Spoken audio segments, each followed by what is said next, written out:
But today we get into this great passage in Mark as we continue through that. We've been in there a while. We're going to be in there a while. Mark chapter 10.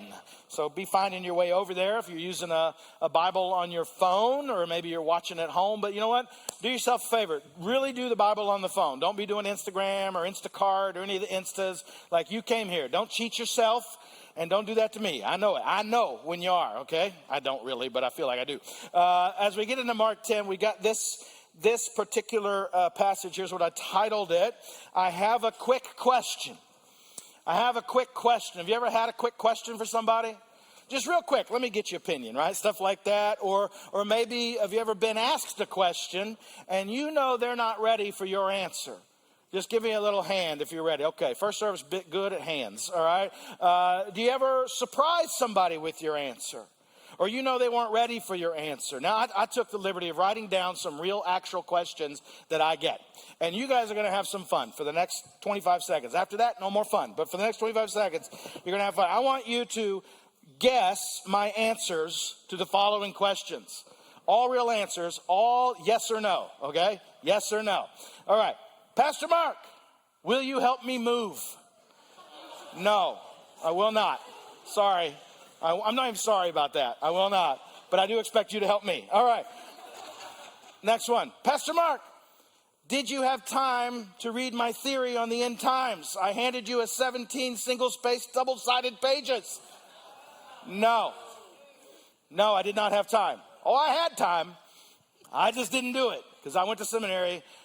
I love you. Okay, next one.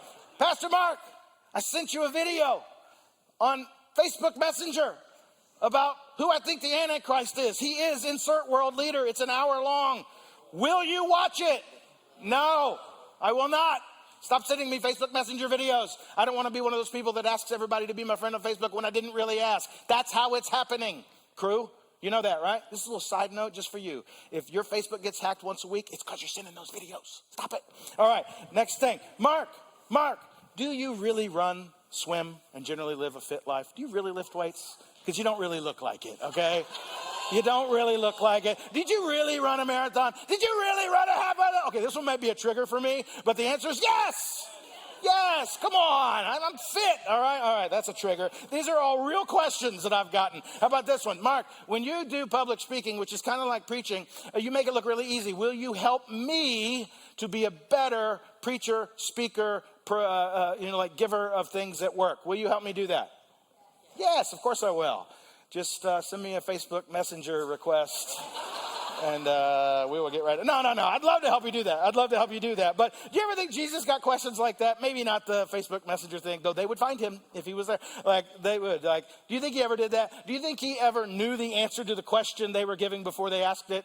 Of course he did. He knows everything. Do you ever think he thought like, they don't even know what they're really asking? Even though they approached him like this. Jesus, I have a small request. I just got a little thing I want to run past you. That's where we find ourselves today. In chapter 10, verse 35, James and John, the sons of Zebedee, right? They come up to Jesus and they basically say, Teacher, we want you to do for us whatever we ask of you. Now, raise your hand if you believe that's a terrible way to start out a request. Yeah, parents in the room are like, if my kid asks that way, it's a no. I don't even have to hear the rest. I don't even have to hear the rest of the question. Like, I sometimes ask a question like this. Listen. Don't answer until I get all the way through the question, all right? Don't answer. Just wait, It's always a no. Okay, teacher, we want you to do for us whatever we ask you. And he said to them, Jesus said back, what do you want me to do for you? Surprising. In other words, Jesus, we got a quick question. Now, the book of Matthew says, and it's kind of a parallel account, that it wasn't James and John that asked this question, though they were there. It was their mother that they sent. And I think Peter and Mark were like, I don't want to do my friends dirty here. I'm just going to say it was them, Like they sent their mom to go ask Jesus this question, but whatever. And they said to him, here's their question, or actually their command. Grant us to sit, one at your right hand and one at your left in glory. I bet they felt good about that. They were like, that's it. We did it. What's it going to say? Now, who thinks that's kind of a silly question, right? We all do, right? Here's why we think that. We think that because we have the rest of the story. Like, we know what happens next. They didn't. It's hard to believe sometimes that we're in a better position knowledge-wise than the apostles. We have the full thing, man. They didn't. John's someday going to write it, but he hadn't written it yet. We know what's up, but for them, they don't have the end. They don't have the framework of this story that we have. And here is their general thought for a first century Christian, especially pre-crucifixion, is this: Jesus is going to become the king. He says it. We know it. The kingdom is at hand. He is the king. We know he is the king. And that is hard for us to understand because we don't have a king. Like you might watch that show about the kings. I've never voluntarily learned anything about royalty, right? It gets pushed upon me if I know it. It's on the TV when I'm in the room. I'm like, oh, yeah, England has a king now. That's great. But like a king for them, big deal. A king had no checks and balances. Imagine that. No congressional hearings if he messes up. None of that. In other words, it's good to be the king. That's my point. And these guys, in general, are thinking, we have been hanging out with the king. We're like the king's friends. We're the guys he chose. We're like his number one followers. It's kind of like if you had a friend that you knew he was getting ready to like launch this $1 billion stock and you knew about it before it happened. Even though you go to prison, you were still thinking like, you know what, can I just know the date you're going to put that out there? Because I'd like to kind of get in on that a little bit. Now don't raise your hand, but if any of you are getting ready to do that, let's talk, But like these guys are like, it's good to be the king. You're going to be the king. Here's what happens, Jesus. When you become the king, we want to be on the board. And give us a good seat. Like literally, right or left. Either one, you could choose. It's up to you. But we kind of want to be on that board. And Jesus answers them this in a great way. Boy, he loved them. Here's what he said. You do not know what you are asking. Stop. Don't read ahead. You do not know what you are asking. Jesus ever answered your question like that? I was like, that's not exactly a no. Jesus ever give you an answer, something like that? Hey, Mark, what you're asking, you don't even know what you're asking. Could it be that Jesus is looking out for them? Could it be that Jesus is looking out for you? Jesus, I want this, I want that, I want everything. Holy Spirit, make this happen. And he's like, you don't even know what you're asking. Let's slow it down. Here's another way of saying it. You have no idea what that will really cost you. You've no idea. Sometimes though, our frustration comes out like this, and I just want you to raise your hand if you've ever said anything like this. God, I have done everything right. I have said that. Okay, the 12 of us are going to totally love this. Everybody else, you're doing everything wrong, apparently. I've said that to God. God, I've done everything right. I've taken every step. I read through the whole Bible in a year once. Like, what's the deal? I've done everything, and yet it turned out wrong. Anybody ever said that to Jesus? How come I do everything right and it turns out wrong? Why will you not give me this one thing? Here's what I think. The problem is sometimes, not all the times. Sometimes our goal is not to glorify God, but it was to get things from him to make our life better. I've done that. God, give me this so my life will be better. You say, is that totally wrong? No, I don't think so. I just don't think that can be our goal. So we ask him for things. Sometimes he says no, and then we get angry about it. Maybe not like shake our fist at God angry, but we get upset. We feel like I'm not getting what is mine. And so Jesus says to them, in a loving way, I believe, you do not know what you are asking. What did they ask? Make us powerful. Put us on the right and the left. You choose. Make us powerful. And he says, you don't know what you're asking. Are you able to drink the cup that I drink, or to be baptized with the baptism with which I am baptized? Now that little phrase, the cup thing there, right? That's an Easter phrase. We're not going to talk about it next week. We're actually talking about it in a few months.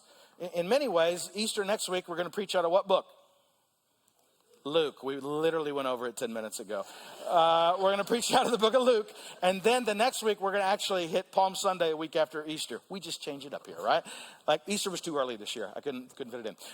So we're going to do that and march all the way to the cross. And you will see that talk of the cup. That is, he really mentions that, drinking from the cup when he's in the garden on his way to crucifixion. And so he has mentioned it before, and he'll continue to mention it. It comes up all over the place. And so right here, though, he is saying this this cup, you don't know what you're talking about. What do you think this cup is? Yes, it symbolizes the crucifixion he's going to do, but ultimately it symbolizes suffering.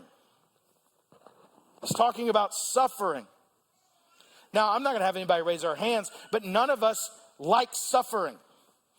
Like, raise your hand if you like suffering. Oh, yeah, love it. First in line, every time. They give it out at the farmer's market. We always buy 2 bushels. No, you don't. You don't. The Bible looks at suffering very differently than we do. In fact, Paul, who was alive at this time, but would begin writing books several years later, Paul teaches on suffering as if it is a desired position. You're like, why would I ever desire suffering? That's different. He says, I want to know Jesus, him. I want to know Jesus and the power of resurrection and share in his suffering. So Paul says, why would Paul say that? I don't know. James would even say, mature suffering produces in the heart of the sufferer a completion. First Peter, so Peter, who's we think is Mark's book, he says, suffering produces a genuineness of faith. It shows you where you stand. That's interesting. In chapter 4 of 1 Peter, it says, it tells us that you shouldn't be ashamed of your suffering. That actually, your suffering will bring glory to God. Super interesting to me when I think about suffering in the Bible. Because that's not easy, is it? I mean, what do we like to project other than suffering? Like when we're suffering, we don't like to project suffering because we kind of think of that as weakness. So what do we like to project? It's very common. We want to project what? Strength. I'm strong. I don't suffer. I got it all together. Last week I asked you guys to determine in your mind if you've ever thought that. You've ever thought you had it all together. Nobody's ever going to admit that, but you do sometimes. You think, it's going really well. There's nothing wrong with that. What I'm saying is we don't like to project our suffering. And from what I can tell, the scripture and Jesus, it says, don't be ashamed of your suffering. Take that as an opportunity to glorify God. So Jesus knows that. He knows what's coming too.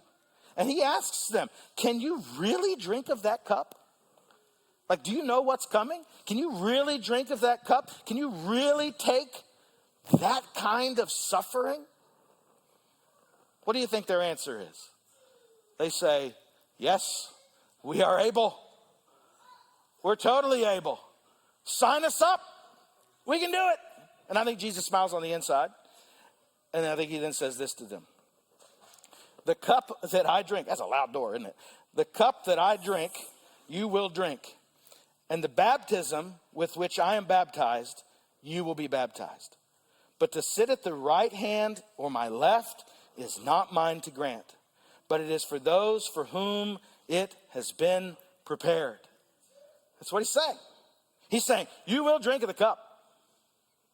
You will drink of the cup. Now, historically, we even know what that means. James, who is one of the questioners here, James will be the first apostle martyred. So James, you're going to drink of that cup. John will be exiled. Where's he going to be exiled to? Come on, trivia heads. Patmos, right? Some of y'all are like, you've been waiting your whole life to yell that out in the service. Did it, honey. Notice I was first. Patmos. So they are definitely going to drink the cup. But the other thing he says, that's not mine to give. That's not mine to give. Now, verse 41 is very, very interesting. It says, and when the 10 heard it, who's the 10?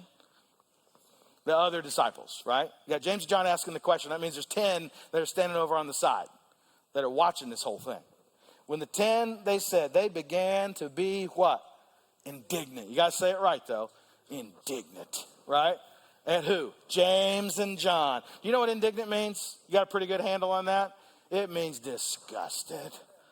Ticked. They are mad. You guys, why would you ask that?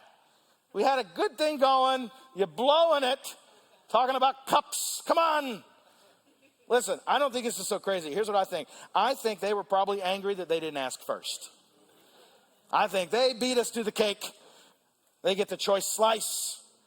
And I'm guessing that's what they were indignant about, because if you look at Jesus' response, which ultimately brings us to the heart of the message today, he is saying things like this. And here's what I believe. Jesus often gives an answer to a question we didn't ask. Does he ever do that to you? Jesus gives an answer to a question I didn't even ask. And so Jesus called them to him. He's like, hey, I see you guys are indignant. Let's talk about it. He says, you know that those who are considered rulers of the Gentiles lord it over them, and their great ones exercise authority over them. And here's where if you were in the group, you were like, that ain't even what we were talking about. We were talking about getting a board seat and doing a startup with you, being rich, being the king's friend. And now you're talking about this. It's weird. And that's a really intriguing little passage. He says, you know how the Gentiles, they use their power. How does he say they use it? To keep you in your spot, to keep you down, to lord it over you. How do they use their wealth? To keep you where you are? How do they use their power to keep you where you are? How do they use their authority? They use whatever has been given to them by God, by the way, to keep you at a certain place. And he's about to say, we're not going to do it like that. So if you want to be part of the king, you want to be on the king's team, you better listen up. And this is as true today as it was then. Everybody else does it like this. They get power, they get authority, they get wealth, they get might, they get good reputation. They use it to keep themselves in authority and keep everybody else out of authority. We're not going to do it like that. He says, but it shall not be so among you. But whoever would be great among you must be your what? One more time, please. This is so important. Servant. And whoever would be first, you must be a slave of all. What? For even the Son of Man came not to be served, that's going to be so important, but to serve and to give his life as a ransom for many. Now, let's put this all in context. Let's reframe this a little bit. They go to Jesus and they say, we got a quick question. What was it? We would like to know, once you become king, we'd like good jobs. We want in on that. It doesn't have to be a great job, but we would like to be on the right or left hand of the king. Okay, that's pretty good. Jesus says, you don't know what you're asking. Can you even do that? And they're like, no, we got it. We're down. We can do it.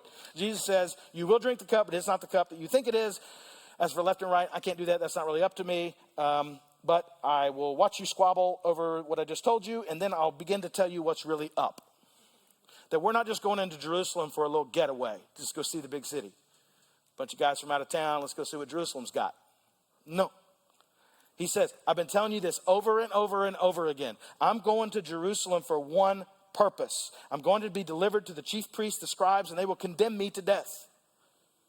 They're going to beat me, flog me, embarrass me. They're going to strip all my clothes off of me. They're going to put me on a cross. They're going to kill me. But I'm not going to stay dead. I will die, but I will rise again on the third day. He's been telling them that all the time. In fact, just like 20 sentences ago in this particular book. And they follow that with, do you think we could grab a board seat? A good one. That's where their mind is. Is that where your mind is a lot of times? Jesus, I hear what you're saying about suffering. I read it. I understand it. But I'd like to get a good position. Jesus is different than any other king you'll ever see. He says, you want a board seat? Okay, listen up. This is what's going to look like. He said, I'll read it again in verse 44. Whoever would be first among you must be slave of all. For even the Son of Man came not to be served, but to serve, and to give his life as a ransom for many. He says, I'm going to die, but I'm not going to stay dead. I'll be resurrected on the third day. He says, you want to be great? He said that, right? Oh, he's like, whoever is great among you. Remember that? Even the Son of Man. Whoever wants to be first, got to be last.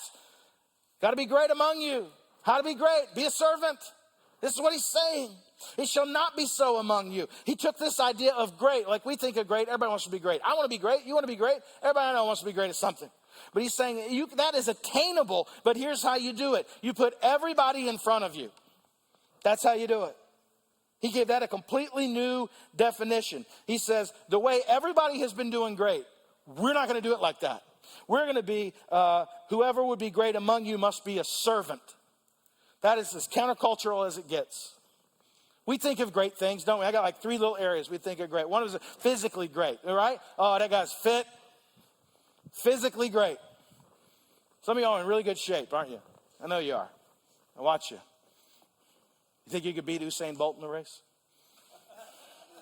He's like, well, he is a little old. Really? Really? I bet he would cook you.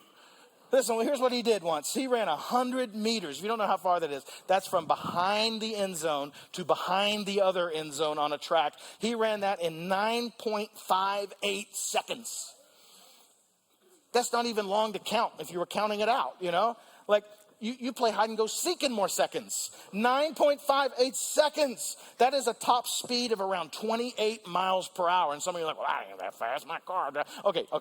When I was a kid, Carl Lewis was like the man, all right? You guys remember Carl Lewis? I'm 46. So if you're at least my age, you knew Carl Lewis. He was our Usain Bolt. Before Usain Bolt was Usain Bolt, right? So Carl Lewis, I heard this once. I was a runner in high school, a distance runner, not a sprinter, shocker, but I was a runner. And I said to my dad, hey, I just saw that Carl Lewis won the gold medal, and they did the mile per hour, and they said he hit around 26 miles per hour. I'm pretty sure I could run that. Like in a burst. Give me one burst, I can do it. We're driving in the car. We had this long stretch of road. My dad pulled over. He's a lot like me, jokester, loves horseplay, shenanigans, A1, right? He said, let's see. I was like, oh, I can do it. So I had my running shoes. I think we were coming home from cross-country practice. I was like, I can do it. I know I can. So I get to run it. I lived in the country, so there was no cars coming. Okay, so I took off like a shot from a gun, all right? Boom, down this road, and I'm like, I am going hard, right? I was a distance runner, not a sprinter, and my dad pulls up beside me, and I'm like, look at that, look at that. Look at that, like everything's slowing down beside me. I'm like the Flash. I'm like, I'm going to do it. My dad rolls the window down and says, we just hit 12 miles an hour. I'm like, yeah, darn it.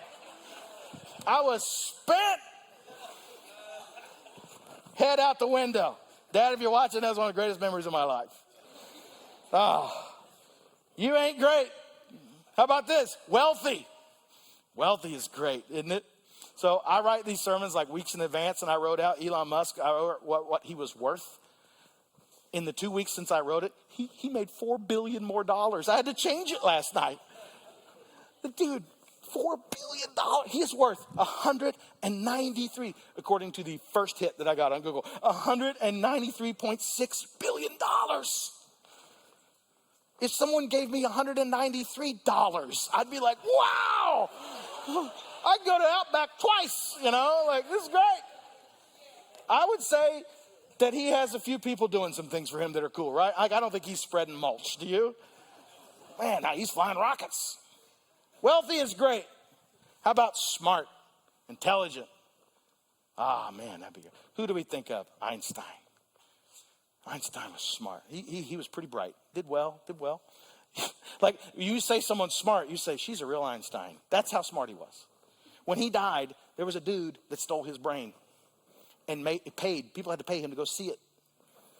That's how smart this dude was. Is anybody going to steal your brain to study it when you die? They may study my brain, but it won't be for the same reasons. There it is. Big piece of the puzzle. Jesus has taken our idea of great, wealthy, smart, physical. There's a ton of others. Reputation, power, all these things. He's taken all those things and he's saying greatness is not that you are so much better than everyone else. It's how much you serve them. And listen, all those people could be doing that too. I'm just using them as examples. Greatness is that you serve everyone else.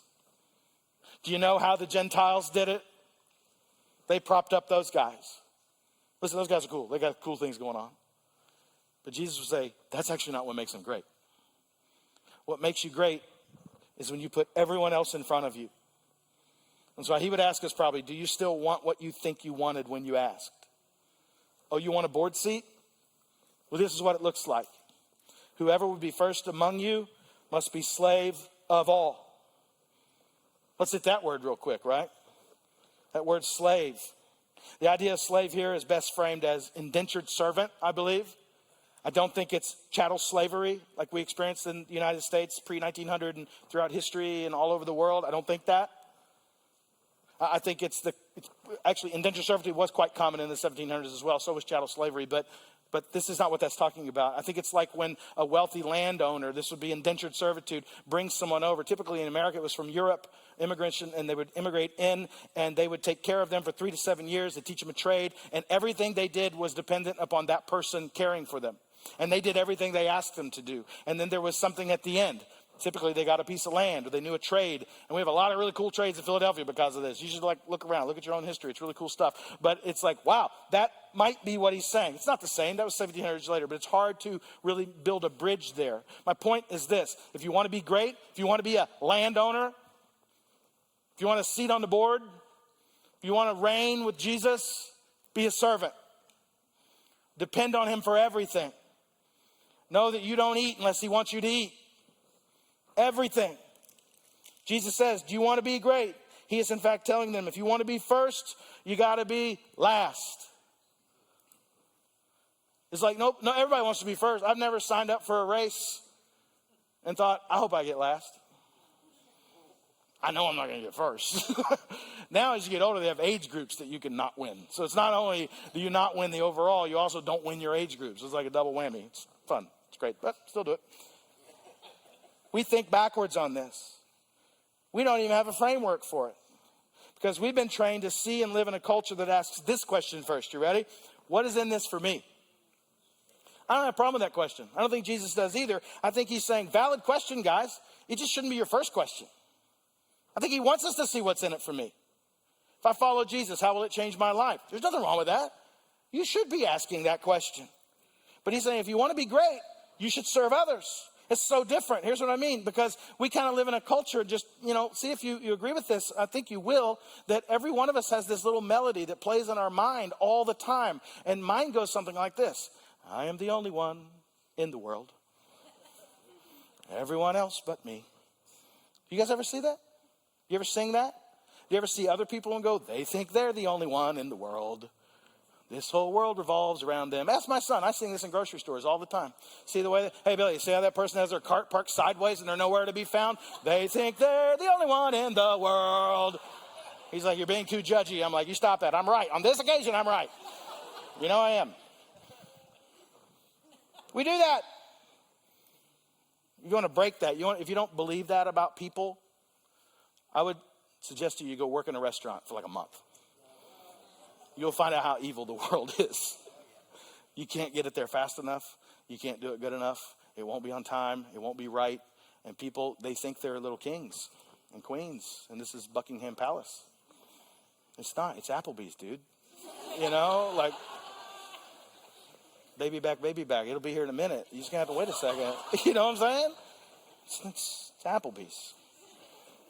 But believe it or not, our context in life says, my comfort is more important than you. My comfort's more important. And that if I'm great at something, it should actually equal out to more comfort. I get it. And Jesus, from what I can tell, and I've checked, is basically saying this. Your comfort is just not that important to me. You will drink the cup. So my question is, why?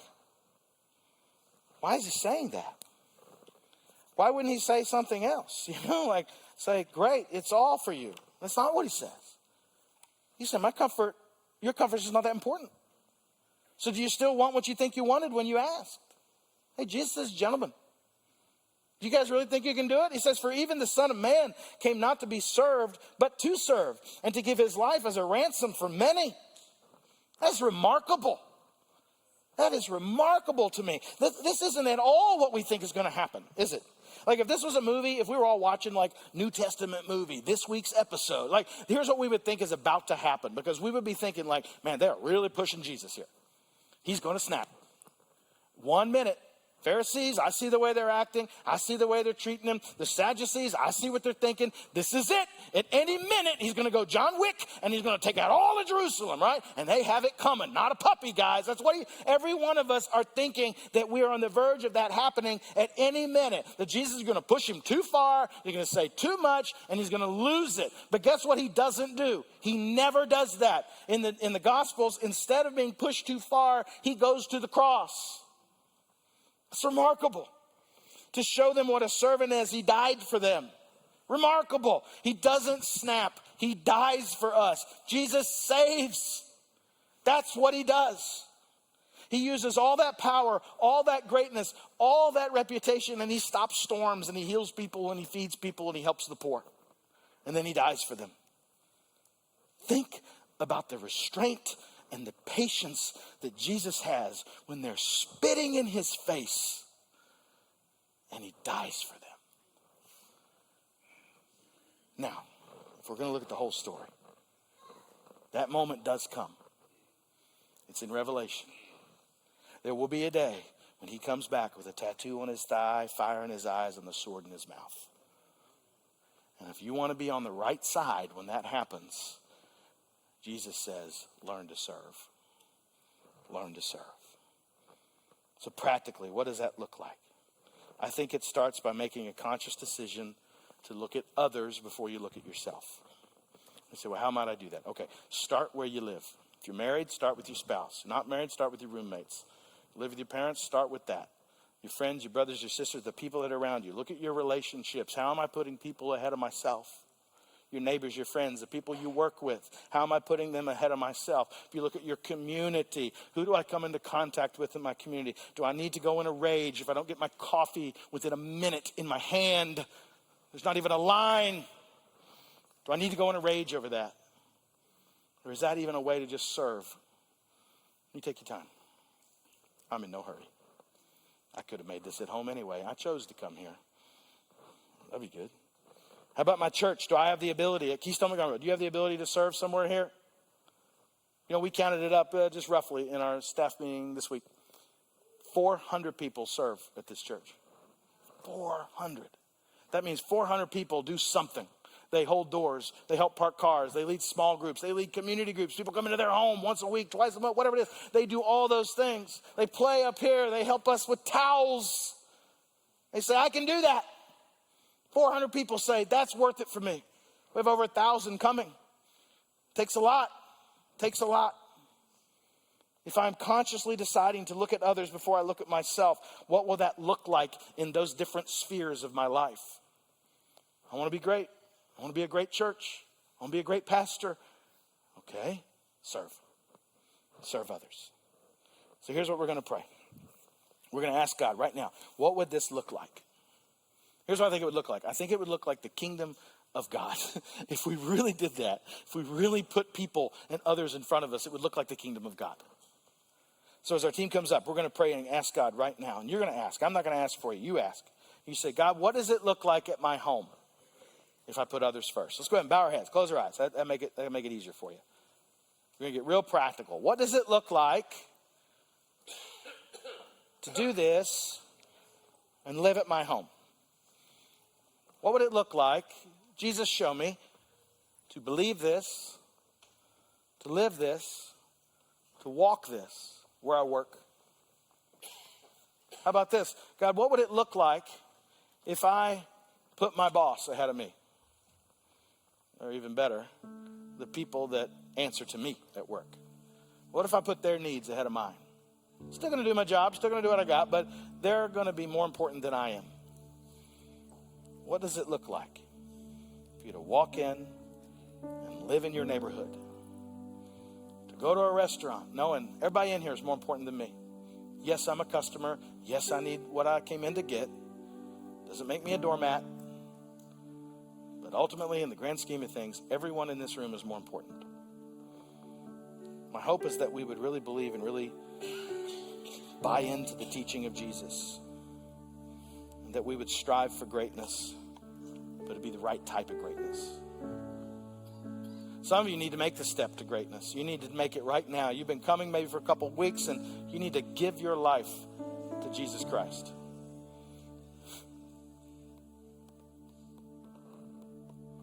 Here's how you do it. You pray to him right now. You say, Dear Jesus, I know I'm a sinner. I believe that you came in humility for me. I believe you died on a cross. I believe you rose from the dead. Forgive me of my sins. I receive forgiveness. From this day forward, I will follow you. You are my Savior, and you are my Lord. Amen.